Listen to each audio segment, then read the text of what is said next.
तर या घडीची एक महत्त्वाची अपडेट आहे। शिवसेनेचे सगळे बंडखोर खासदार हे नंदनवन निवासस्थानी पोहोचलेले आहेत। नंदनवन हे उपमुख्यमंत्री एकनाथ शिंदे यांचं शासकीय निवासस्थान आहे आणि सगळेजण नंदनवन निवासस्थानी पोहोचलेले आहेत। तिकडे ते एकनाथ शिंदेंशी चर्चा करतील अशी माहिती आहे। काही वेळापूर्वीच हे सगळे खासदार मुंबईमध्ये दाखल झाले आणि त्यानंतर एकनाथ शिंदे यांचं शासकीय निवासस्थान असलेल्या नंदनवन बंगल्यावरती हे सगळे खासदार पोहोचल्याची माहिती मिळते।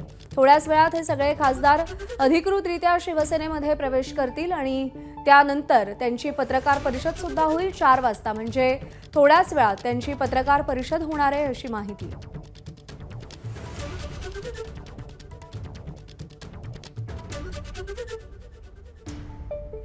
ठाकरेंच्या शिवसेनेचे बंडखोर खासदार एकनाथ शिंदेंच्या निवासस्थानी पोहोचलेले आहेत। नंदनवन हे एकनाथ शिंदेंचं शासकीय निवासस्थान आहे। तिथे एकनाथ शिंदेंसोबत बैठक घेतली जाईल आणि त्यानंतर हे सगळे खासदार आपली अधिकृत भूमिका स्पष्ट करतील। भाऊसाहेब वागचौरे, संजय जाधव, संजय देशमुख, नागेश आष्टीकर हे 4 खासदार इकडे पोहोचलेले आहेत। तर काही वेळातच सगळे खासदार हे शिंदेंच्या शिवसेनेमध्ये प्रवेश करतील। लोकसभा अध्यक्षांना जे पत्र दिलं गेलं ते पत्र आणि फोटो देखील समोर येणार असल्याची माहिती आहे। त्यामुळे ऑपरेशन टायगरच्या दरम्यान नेमकं काय काय घडलं ते या पत्रकार परिषदेतून समोर येईल असं कळतंय। सचिन गाड आपले प्रतिनिधी आपल्याला अधिक अपडेट देतील। सचिन, सगळे खासदार नंदनवन या निवासस्थानी पोहोचल्याची माहिती मिळतेय, काय अपडेट्स आहेत? बैठक सुरू झाली आहे का?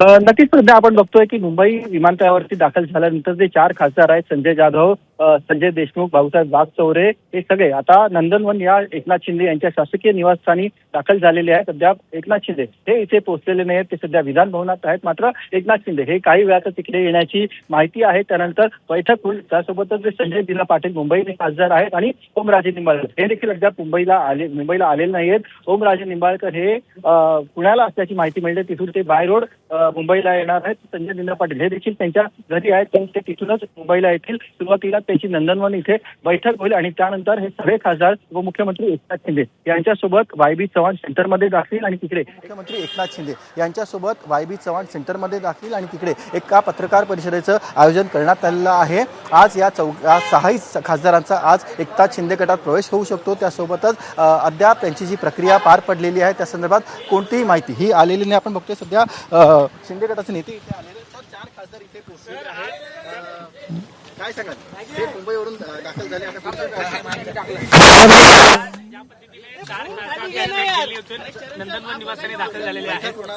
त्यांचं स्वागत आहे, खासदारांचं स्वागत आहे। खासदार एकनाथ शिंदे साहेबांच्या नेतृत्वाखाली काम करणारे याचं द्योतक आहे।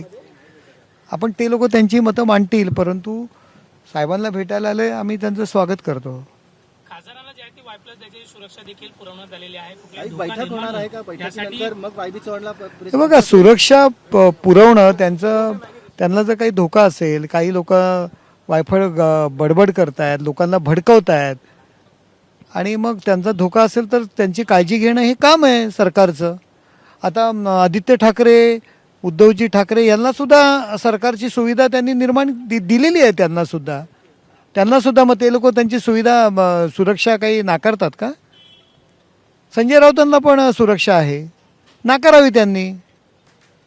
खासदारांचा जो गट स्थापन झालेला आहे, जे ओम बिर्लांना पत्र दिलंय ते अद्याप समोर आलेलं नाहीये, फोटो समोर आले नाही। आगे आगे देखो होता है क्या, खासदार सांगतील ना, तुम्हाला कळेल, तुम्हाला काय झालंय काय नाही नक्की कळेल। पत्रकार परिषद देखील होणार आहे। पत्रकार परिषदेत काय नेमकं अरे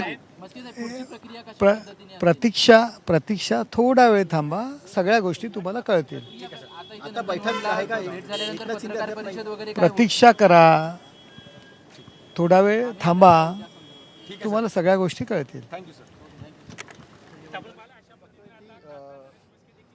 तर थोडा वेळ थांबा, सगळ्या गोष्टी स्पष्ट होतील अशी प्रतिक्रिया खासदार नरेश म्हस्के यांनी दिलेली आहे।